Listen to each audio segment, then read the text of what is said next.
kawan-kawan, walaupun hari ini juga sebagai kecil terpilih.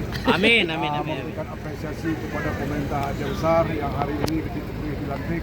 Ini menjadi momentum yang paling bagus, paling baik dalam meningkatkan sinergikan pekerjaan ke depan di kampung dan melaksanakan tugas sesuai dengan Kanun Nomor 2 Tahun 2020, yaitu sebagai penyelenggara pemerintahan desa pemberdaya masyarakat kampung sebagai perencana dalam pembangunan kampung, sehingga dengan pelantikan hari ini akan menjadi sesuatu yang memang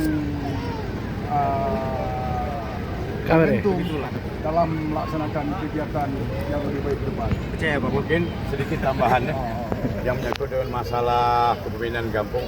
Saya kira program utama yang akan Pak Besi laksanakan pada saat aktif bertugas. Program utama kita harus memenuhi kebutuhan dasar masyarakat. Amin. Kebutuhan dasar masyarakat tidak hanya sebatas baju, kayu, papan dan sebagainya, tapi juga kebutuhan menyangkut dengan berbagai macam fasilitas Termasuk dasar, sandang dan pangan. Pokoknya kebutuhan masyarakat di atas kebutuhan istri, Pak. Ayo istri. Betul katanya. Tribun sepak bola